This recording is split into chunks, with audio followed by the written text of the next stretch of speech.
debate franco e aberto sobre os mais diversos assuntos à luz do direito.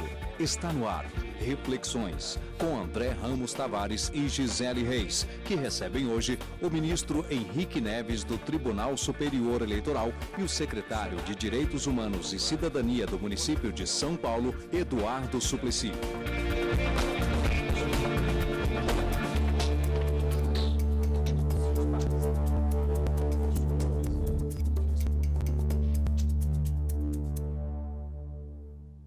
Em 2016, faz 190 anos que os primeiros senadores do Brasil tomaram posse. Em 1826, início da primeira legislatura, era o imperador que decidia quem seriam os representantes das províncias. O senador tinha que ter mais de 40 anos de idade e ganhar no mínimo R$800 mil por ano. Houve muita mudança de lá para cá. A eleição é direta e não existe mais a necessidade de comprovação de uma quantidade mínima de riqueza para se candidatar. O papel do Senado hoje é o tema do Reflexões. Nós vamos falar sobre composição, leis, bicameralismo e avaliar por que alguns o consideram desnecessário.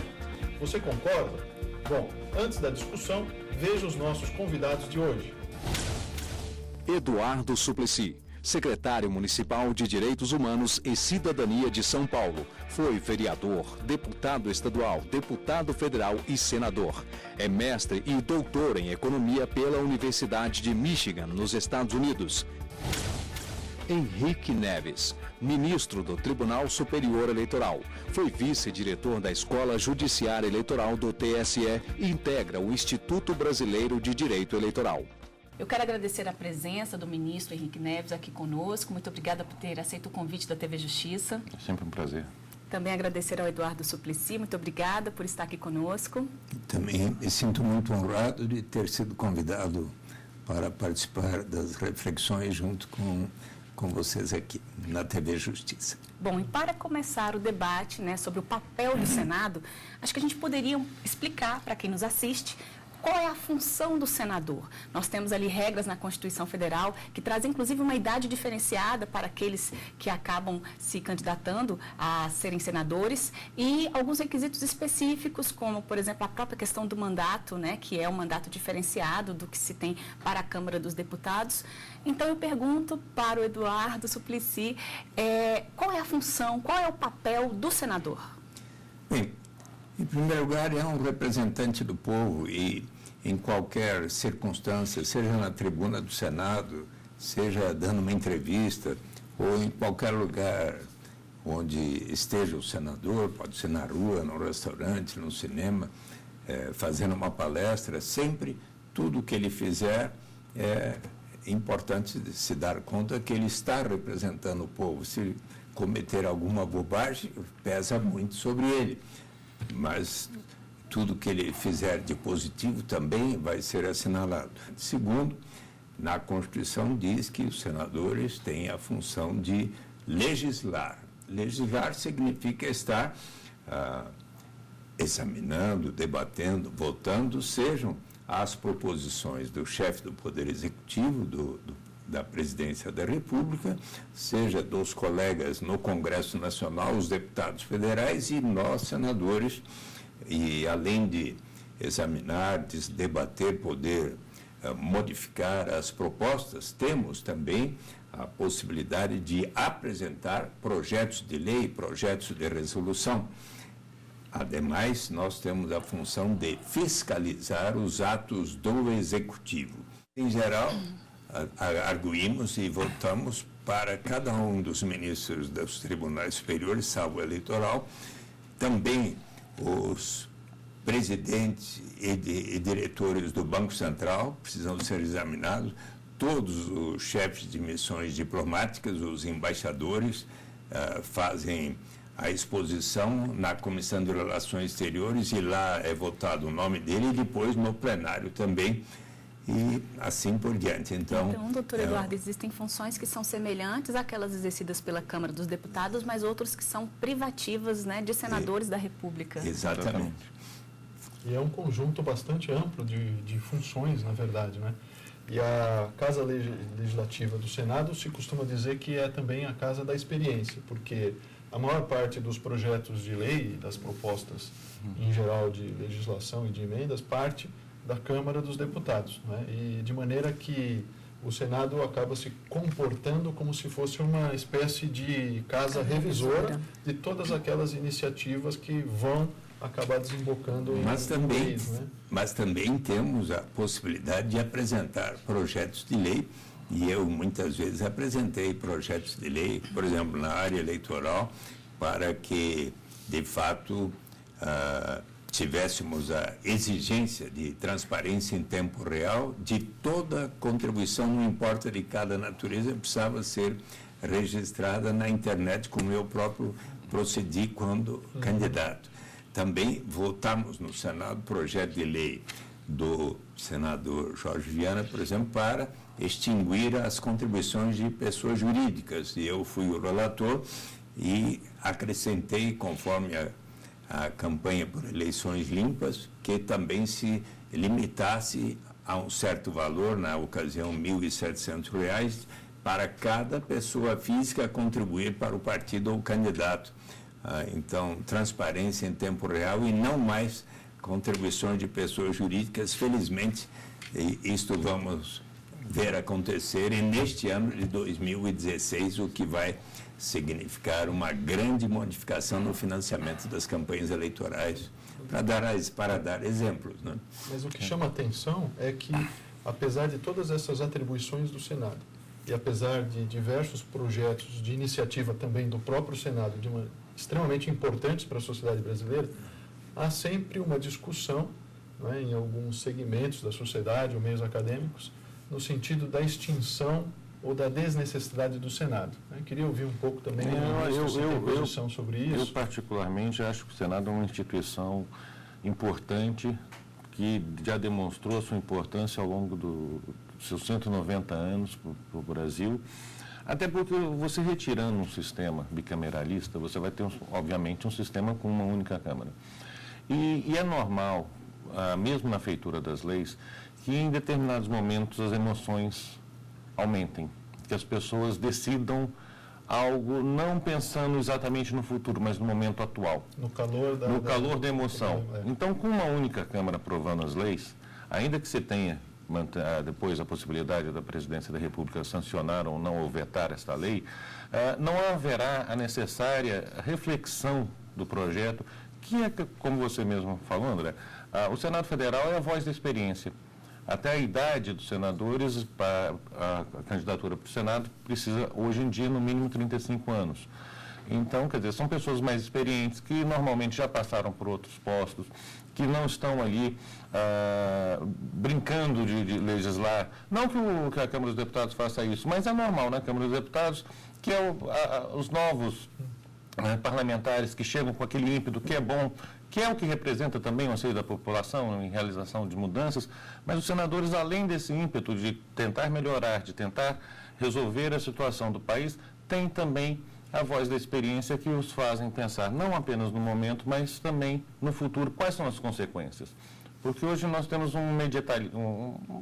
tudo quer se resolver de forma imediata, mas nós temos que, para cada medida, pensar a consequência que ela trará no futuro. Eu acredito que o Senado Federal é uma instituição importante e deve ser mantida no Congresso Nacional. O Senado, na verdade, também representa os próprios estados, ou seja, a federação. A origem, até a própria origem do bicameralismo seria isso, né? Quer dizer, com base no inglês, apesar de não seguir, mas seria a Casa dos Lordes e a Casa dos Comuns, onde os dignatários representariam uma força do Poder Legislativo, enquanto que a população teria outros representantes. E aí no Congresso Nacional é exatamente isso. A Câmara representa proporcionalmente a população e no Senado não. São 3 senadores por Estado. Eles representam a unidade da federação. Isso é importante para a manutenção do Estado da República Federativa. A gente vai fazer um breve intervalo, volta daqui a pouquinho para falar mais sobre o papel do Senado. Até já! O papel do Senado é o tema do Reflexões de hoje. No primeiro bloco, a conversa foi sobre bicameralismo. Nesse segundo bloco, nós vamos dar continuidade ao tema do Senado Federal e vamos falar um pouco mais sobre o papel do Senado dentro do contexto federativo e também sobre a questão da experiência, sobre a qual nós falamos no primeiro bloco, né? Lembrando, então, um pouco aqui com a experiência do próprio senador Eduardo Suplicy, né, de que experiência não se confunde necessariamente com conservadorismo, não é isso? Com certeza. A minha experiência no Senado Federal é de que tantas vezes o Senado avançou mais do que a Câmara em medidas que eu considero progressistas. Eu posso dizer também de experiências, de iniciativas que eu tenho. A proposta que considero mais importante nos meus 24 anos no Senado, que eu consegui fazê-la ser aprovada, tanto no Senado quanto na Câmara dos Deputados, por todos os partidos, foi justamente a lei que institui a renda básica de cidadania, o direito de toda e qualquer pessoa, não importa a origem, raça, sexo, idade, condição civil ou socioeconômica, de partilharmos todos, pelo menos um pouco, da riqueza comum de nossa nação. O Brasil é o primeiro país do mundo cujo Congresso Nacional aprovou esta lei, uma lei neste sentido, só que escrito, e aí vem interessante o que é a experiência entre, digamos, e o acúmulo de funções ao longo da vida. Eu apresentei este projeto, relator foi o senador Francelino Pereira, aos 81 anos, me disse: Eduardo, eu quero bem estudar a sua proposta, eu não vou ser mais, estou com 81 anos, não serei mais candidato, mas quero ver com seriedade. E o senador Francelino Pereira, do PFL, ex-presidente da Arena, disse a mim, depois de estudar: Eduardo, é uma boa proposta, mas eu queria lhe sugerir que tal você aceitar um parágrafo único que diga: ela será instituída por etapas a critério do Poder Executivo, começando pelos mais necessitados, como, por exemplo, fazia e agora faz o Bolsa Família, antes o Bolsa Escola, e eu aceitei, considerando que o importante era caminhar firmemente na direção de um dia termos esta proposição, tal como, por exemplo, existe há 33 anos no estado do Alasca, nos Estados Unidos, e um número crescente de países, a Namíbia, a Índia, a Holanda, a Finlândia, vai inaugurar este ano. Tantos países estão iniciando. A cidade de Maricá, no Brasil, lá no estado do Rio de Janeiro, começou em dezembro a pagar uma modesta renda para os seus 150 mil habitantes de 10 mumbucas, ou equivalentes a R$10, mas com o tempo vai crescer. Eu tenho sugerido graças a esta sugestão do Francelino Pereira, é que a Câmara, o Senado e a Câmara aprovaram, tenho a convicção de que isto vai acontecer. O Senado tem sempre também um papel importante de avançar, de contemplar novas instituições, novos instrumentos que também vão desenvolvendo a nossa democracia. Então, ele, de fato, tem um papel, tem desempenhado historicamente um papel muito significativo no Brasil, na prática, né? Além daqueles... E na realidade, não apenas no Brasil, porque o Senado Federal também ele é responsável pela aprovação dos tratados. A palavra final sobre os acordos internacionais, e um dos fundamentos da nossa República é a cooperação entre os povos, e os tratados, não apenas os comerciais, mas de respeito aos direitos humanos, de auxílio na perquisição criminal, todos e qualquer tratado que envolvam cooperação técnica, troca de informações, todos eles, principalmente quando há custo para o governo brasileiro, eles têm que ser aprovados pelo Congresso Nacional. O importante foi o referente à questão da informática, não é? Que foi aprovado ainda, acho que foi no ano de 2014. Exatamente. De grande repercussão. E eu acho que hoje o mundo ele caminha para cada dia mais para um sistema em que não existem mais países isolados. São raras as exceções e todos acompanhamos os problemas que essas exceções podem gerar para a própria harmonia mundial, mas a integração entre os povos é um dos objetivos da República Federativa Brasileira, está previsto na Constituição brasileira, e o Senado Federal age muito nessa área, até historicamente, quando se traz a história do Senado de Roma, uma das funções que tinha no Senado de Roma era justamente essa, de manter relações internacionais. Tanto que, como disse o senador Suplicy, o Senado hoje é quem aprova o nome das pessoas que serão os embaixadores brasileiros, os cargos permanentes no mundo. Mas, além disso, toda a questão relacionada ao trato direto com as outras nações, com os outros povos, também passa pelo Senado Federal. Isso faz com que o Senado, na minha visão, tenha não apenas aquela ótica nacional do que é o nosso problema, mas também possa verificar quais as experiências que outras partes do mundo tiveram sobre determinado assunto e como isso deve se refletir na legislação. Eu cito, por exemplo, a questão da CPI, a Comissão Parlamentar de Inquérito. Ela é sempre lembrada como algo que seria um meio de investigação.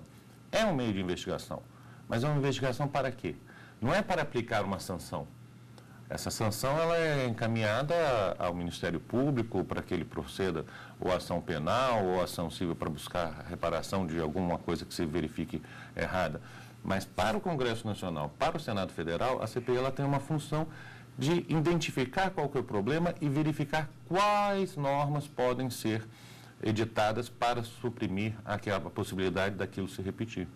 Então, muitas vezes até a sociedade ou até a própria mídia tem uma visão equivocada, né? Porque acham que a CPI vai punir. É ela que vai dar uma solução e um fim, eventualmente, a algum tipo de ilícito que venha a ser averiguado. Quando, na verdade, ela serve para a melhoria das próprias relações sociais por meio da legislação. Ela serve como um sistema de investigação, quer dizer, é um meio de investigação a partir do qual pode-se chegar à conclusão que alguém cometeu algum ilícito ou não, e aí isso será encaminhado às instâncias competentes para processo, defesa e, se for o caso, condenação, mas no âmbito do Congresso Nacional, ela servirá para que as leis venham a ser aperfeiçoadas para que aquele problema, aquela matéria investigada, tenha uma solução legal.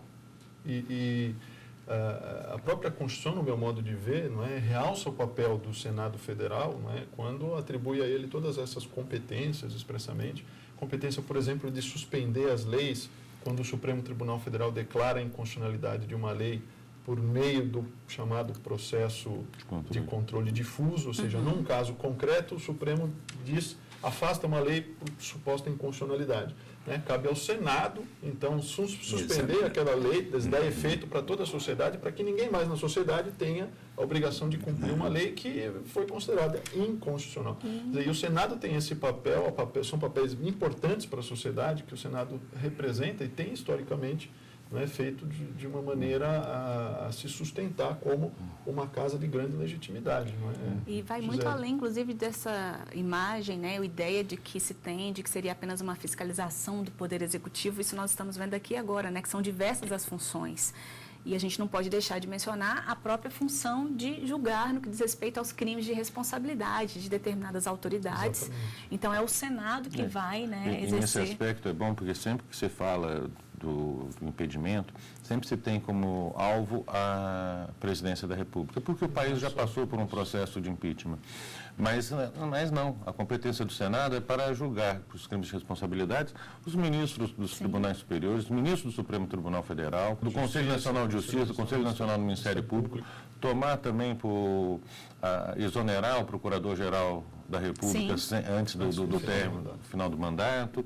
Então, quer dizer, são várias funções e que ele age, assim, aí também dentro dessa máxima da Casa da Experiência, através de uma prévia autorização para que o processo se inicie, dada pela Câmara, ou seja, os deputados representando proporcionalmente a população autorizam ou não a instauração do processo. Uma vez autorizado, aí o Senado Federal passa a examinar a viabilidade daquele processo até oferecendo posteriormente todas as oportunidades de defesa previstas, até o julgamento que é presidido pelo presidente do Supremo Tribunal Federal, que tem apenas essa função de presidir. Não é um julgamento que gere consequências penais ou consequências cíveis. Quer dizer, esse julgamento não põe ninguém na cadeia, não determina que ninguém tenha que devolver alguma quantia, algum ressarcimento. Ele é um julgamento limitado, único e exclusivamente ao afastamento da pessoa do exercício do cargo e a sua inabilitação para concorrer a outros cargos por determinado período. Em razão de ter conseguido aprovar a lei que institui a renda básica de cidadania e a batalha ao longo destes anos para que ela ocorra, a Universidade Católica de Louvain, por ocasião da cerimônia que vai realizar em comemoração aos 500 anos da publicação de Utopia, de Thomas More, ali será otorgada o título de doutor honoris causa a uma grande arquiteta italiana, ao fundador da Wikipedia norte-americano e a este que, quando senador, fez aprovar a lei da renda básica de cidadania, portanto, pela batalha, não apenas no Brasil, mas nas mais diversas nações, porque tenho participado de conferências em todos os continentes, para que essa proposição se institua em todo o planeta Terra. Parabéns, né, pela As homenagem. iniciativas que vêm em prol da população são sempre muito bem-vindas. Tá ok. Muito obrigado. O Reflexões de hoje termina por aqui. A conversa foi sobre o papel do Senado. Muito obrigada aos nossos convidados, ministro Henrique Neves, também ao senador Eduardo Suplicy. Obrigada a você que está em casa. Você pode rever este programa aqui mesmo, na TV Justiça ou no nosso site, que é tvjustiça.jus.br. Muito obrigado pela companhia e até o próximo Reflexões.